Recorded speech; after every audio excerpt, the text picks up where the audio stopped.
Okay, so a basic concept in Bujinkan, Budo Taijutsu, is the idea of controlling the spine. And by controlling the spine, or really it's the structure, it's the bone structure, Koppojutsu, the architecture of the body. Central to that is the spine. If you control the spine, you control balance. If you control balance, you control the ability for the person to generate power, to generate speed, to defend themselves or to attack. So if you don't control balance, then it's that person's attributes against your attributes. So if he's fast, then you have to deal with his speed. If he's strong, you have to deal with his strength. So if there's a way that I can rob him of some of that natural ability he may have or trained ability he may have, it's easier for me to deal with. So in the beginning, eventually you want to go right to the spine if you can, and just control it from the start. But in the beginning, you can make contact with the spine through the legs and through the arms. So for example, if he just reached out and I got a hold of his fingers here, it's true that I could break his fingers by forcing down really hard, but if I break his fingers, he's going to go ow, and everything else is not broken, and his balance is not taken. So he's going to get mad at me for breaking his fingers, and he's going to attack me even more, right? So what's important in this is not that I'm going to break his fingers. It's that there's going to be a cumulative locking going on. So from his fingers joints, it's going to go into his wrist joint, into his elbow, into his shoulder, and into his spine, and then into his hara. So if I put the pressure on his fingers, what I'm concerned about is that I was able to attack his balance point. So I can attack like this, but it's the balance point. It's not, see, I could do this in such a way where I can break his finger real quick, pop, and I didn't affect him there. Or I can break his fingers like this. Sorry, I did affect him there. But I can go pop, break his finger, but I didn't affect him here. So that way is not the Ninpo way, or the Bujinkan way. So if I get a hold of his fingers somehow and he punches me, I can be safe from that punch if I affect his hara. If I just break his fingers and he punches me, he can still punch me. Make sense? So it's the same thing with wrist locks. What I really want to do is I want to lock his hara this way, or lock his hara that way.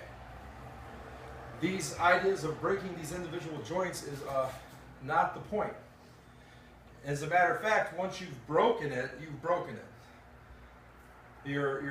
It's much better sometimes to put the threat of the break there. Now I have control of his balance, but I also have a threat now. You want to chill out, you want to relax, because he doesn't want this, he feels pain.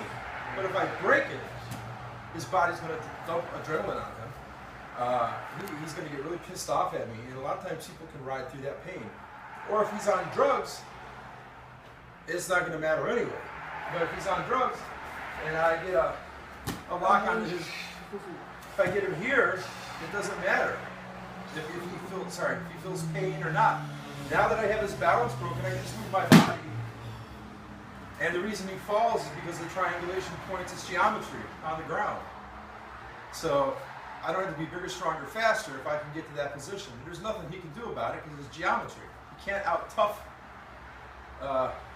geometry, right? Now, let's say we go like this here.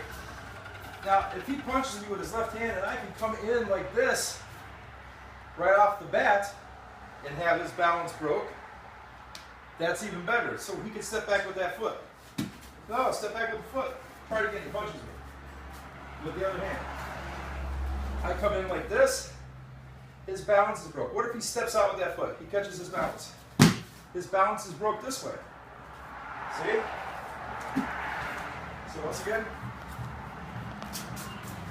he attacks me, and I already have his balance broken here.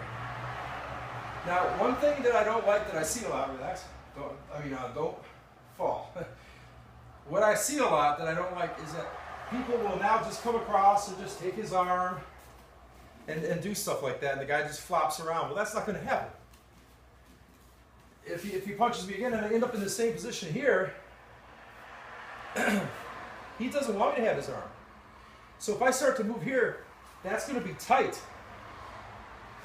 So maybe as I'm here, it'll clip, and maybe I hit. Now I can take his arm. From his arm, I can take his ankle. Right? From his ankle, I can take his elbow. But he's not going to just give it to you. Right? So that's a little aside I want to mention. But anyway, if he punches me, and I can go right in to take his balance, you have him here. What can he do to me here? What do you feel like you can do? Try something. Well, try. Try something. Can you grab me? Okay, then you can wrestle me. Try wrestling. Strength. Use your strength. Do you see this point right here by his knee? You see that? Once again, he punched. So I come here, he grabs me, he starts to get this, start to pull, you start to straighten yourself up. Use the knee down here. Look at this. Now look. So these are just freelance examples, not really techniques, but just to understand the difference of the idea of using or attacking his bone structure, using his bone structure against him. Then techniques can be born. If you try to do techniques without first doing something in his bone structure, it's just may the best man win. If we're here, left lead forward, he jabs me, I catch it, I didn't get hit, he's fine. He crosses me, and I cover, he's fine. So he's going to keep attacking me. If he starts attacking me, he has the initiative. I'm back on my heels. And if I do passive motions like this, keep coming at me, passive motions, he's just going to keep the initiative and keep me back on my heels. So somehow you have to regain the initiative. Make sense? So if he jabs me and I step off instead, and I went there, he can pull his hand back, I don't care, because I went to the eyes. Now what? Okay, now what's he going to do? He's going to punch? Okay. Attacking balance points. But I've got the initiative now. See, so he jabs me, I don't have the initiative. He jabs fast, I get out of the way, and immediately now he is on the defensive. See the balance point to the knee? If I bend my knee. Now I'm not saying he's a checkmate, I'm not saying he's done fighting, I'm just trying to show a point. This versus this. So say he moves backwards. Now what are you going to do? Right?